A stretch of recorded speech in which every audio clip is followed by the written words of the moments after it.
పొద్దున్నే లేవంగానే కాలు కింద పెట్టంగానే మడం చుట్టూతా చాలా పెయిన్ రావడం, మడం దగ్గర పెయిన్ రావడం, లేకపోతే స్వెల్లింగ్ కానీ, రెడ్‌నెస్ కానీ ఉండడం, లేకపోతే ఫూట్ ఆర్చ్‌లో కూడా పెయిన్ రావడం. ఇలాంటి సింప్టమ్స్ మీరెప్పుడైనా గమనించారా?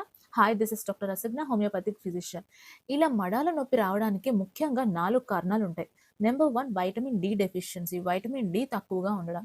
నంబర్ 2 ఏంటంటే ఎక్కువగా నడవడం, లేకపోతే ఎక్కువగా నుంచోవడం ఇలాంటి పనులు చేయడం. నంబర్ 3 ఏంటంటే అధికంగా బరువు ఉండడం. ఉండాల్సిన దానికన్నా ఎక్కువ బరువు ఉండడం. నంబర్ 4 ఫ్లాట్ చెప్పులు వాడడం.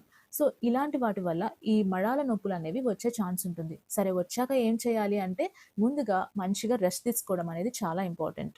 నంబర్ 2 ఏంటంటే, నొప్పి ఉన్నప్పుడల్లా ఐస్ ప్యాక్ అనేది అప్లై చేయాలి. నంబర్ 3 మంచిగా రోజుకి 2-3 సార్లు మీకు ఎక్కడైతే పెయిన్ కానీ, స్వెల్లింగ్ కానీ ఉందో అక్కడ మసాజ్ చేసుకోవాలి జెంటిల్‌గా. నంబర్ 4 ఏంటంటే, పడుకున్నప్పుడు మీరు ఏ కాలైతే ఎఫెక్ట్ అయిందో ఖచ్చితంగా ఆ కాలు కిందైనా సరే 2 పిల్లోస్ ఎత్తుగా పెట్టుకొని పడుకోవాలి. ఏదైనా సరే ఎలివేట్ చేసుకొని పడుకోవాలి. అలానే రెగ్యులర్‌గా వాకింగ్ లేదా ఎక్సర్సైజ్ చేస్తూ ఉండాలి. ఇవన్నీ చేసినా కూడా మాకింకా నొప్పి తగ్గట్లేదు అంటే హోమియోపతిలో చాలా మంచి రెమెడీస్ ఉన్నాయి. ఖచ్చితంగా నాకు మెసేజ్ చేయండి. నేను మీకు హెల్ప్ చేస్తాను. Thank you.